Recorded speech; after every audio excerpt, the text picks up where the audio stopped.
Hi friends, welcome to my YouTube channel Mahitha vlogs. ఈరోజు నేను ఎంతో టేస్టీగా ఉండే నూనె వంకాయ లేదా గుత్తి వంకాయ కూర ఎలా చేయాలో మీకు చూపిస్తాను. మా సైడ్ గుత్తి వంకాయ కంటే నూనె వంకాయ అని ఎక్కువ మంది అంటారు, నెల్లూరు సైడు.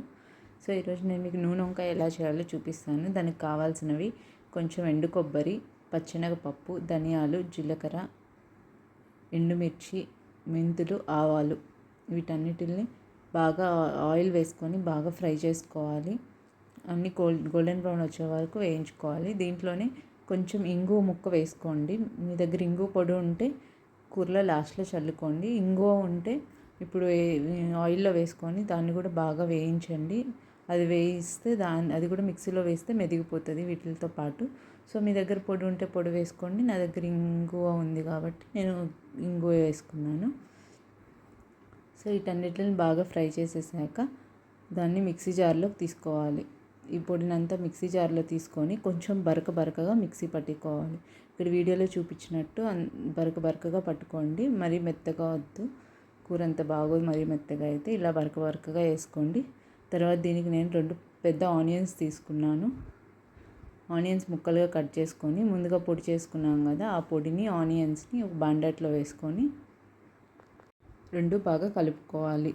దీంట్లోనే కొంచెం పసుపు, కళ్ళు ఉప్పు వేసుకోండి. నేను ఆ ఉప్పు వేసుకునే క్లిప్ మిస్ అయింది, మీరు వేసుకోండి ఉప్పు కూడా. సో దీంట్లోనే పసుపు ఉప్పు వేసుకొని బాగా కలిపెట్టుకోండి. బాగా కలిపెట్టుకొని దీన్ని పక్కన పెట్టుకోండి. సో ఇది మనం గుత్తి వంకాయకి మనం కాయ లోపల పెడతాము స్టఫింగ్ లాగా. సో మనం స్టఫింగ్ చేసుకోవడానికి పొడి రెడీ అయిపోయింది. సో తర్వాత చింతపండు, చిన్న నిమ్మకాయ అంత చింతపండు తీసుకొని వాటర్ వేసుకొని నానబెట్టుకోండి. సో ఇది నానేలోపు మనం వంకాయలను కట్ చేసుకున్నాము. నేను ఒక 10 వంకాయలు తీసుకున్నాను. ఇవి మరీ పెద్దవి కాదు, కొంచెం చిన్న సైజులో తీసుకున్నాను. చిన్న కాయలు అయితే గుత్తి వంకాయకి బాగుంటాయి కాయగా తినడానికి. సో ముందుగా వంకాయలు తీసుకొని వాటిని పైన తొడియం కట్ చేసేసుకొని 4 ముక్కలుగా చేసుకోవాలి. ఇక్కడ నేను వీడియోలో చూపిస్తున్నాను కదా, అట్లా మధ్యలోకి అడ్డానికి అట్లా 4 ముక్కలుగా చేసుకొని వాటర్లో కొంచెం ఉప్పు వేసుకొని ఆ ఉప్పు నీళ్ళల్లో ఇవి వేసుకోవాలి. ఉప్పు నీళ్ళల్లో వేయడం వల్ల వంకాయ కరుణ అంటారు కదా, అంటే చేదు అనేది రాకుండా ఉంటుంది. సో వంకాయలను ఉప్పు నీళ్ళల్లో వేసుకుంటే వంకాయలు కూడా చేదు రాకుండా బాగుంటాయి. సో ఇలా నేను చూపించినట్టు అన్ని వంకాయలను ఇలా కట్ చేసి పెట్టుకున్నాను.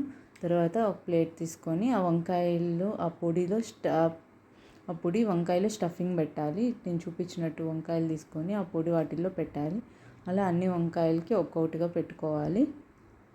లాస్ట్లో పొడి మిగులుతుంది కదా, అది పక్కన పెట్టుకోండి. సో ఇలా అన్ని వంకాయలు నేను పెట్టేసుకున్నాను. మీరు కూడా పెట్టి రెడీ చేసి పెట్టుకోండి. సో ఇవన్నీ రెడీ చేసి పెట్టుకుంటే ఎక్కువ టైం పట్టదు కర్రీ చేయడానికి.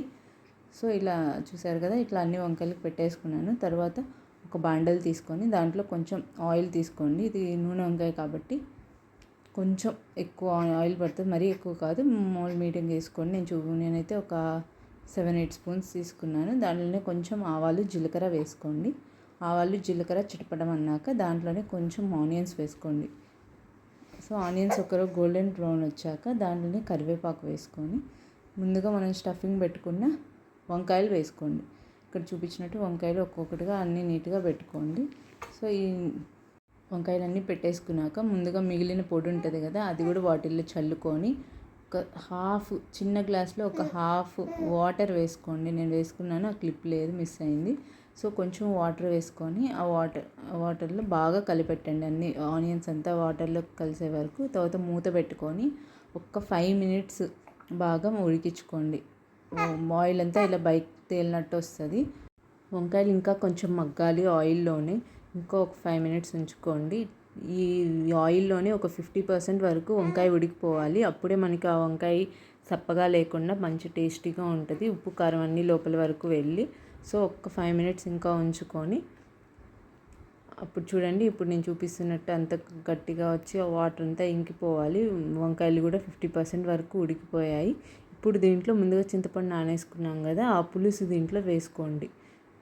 పులుసు మీరు తినేదాన్ని బట్టి వేసుకోండి. నేను ఒక 1 గ్లాస్ వరకు పులుసు వేసుకున్నాను. ఆ పులుసు మాకు సరిపోతుంది. సో అలా వేసుకొని ఈ వంకాయని ఇప్పుడు ఆ పులుసులో బాగా మరిగించాలి. ఆ పులుసులో బాగా ఉడికి ఆయిల్ అంతా పైకి తేలే వరకు మంచిగా ఉడికించుకోవాలి. అప్పుడే వంకాయ బాగా టేస్టీగా ఉంటుంది. పచ్చి పచ్చిగా లేకుండా బాగా పర్ఫెక్ట్గా ఉడుకుతుంది. సో దీన్ని సిమ్లో పెట్టుకొని ఒక 15-20 మినిట్స్ అలాగే లో ఫ్లేమ్లో బాగా ఉడికించండి. అప్పుడే కర్రీ బాగా టేస్ట్ వస్తుంది. చూడండి, నాకు ఇలా 20-25 మినిట్స్కి ఇంత నీట్గా ఆయిల్ పైకి తేలినట్టు వచ్చి వంకాయ పర్ఫెక్ట్గా ఉడికిపోయింది. అంతే, ఎంతో గుమగుమలాడే గుత్తి వంకాయ నూనె వంకాయ కూర రెడీ అయిపోయింది. మీరు ట్రై చేయండి. మీరు ట్రై చేసి మీకు ఎలా వచ్చిందో నాకు కమెంట్ చేయండి. ఈ వీడియో నచ్చినట్లయితే please like, share and subscribe to my channel. Thank you for watching.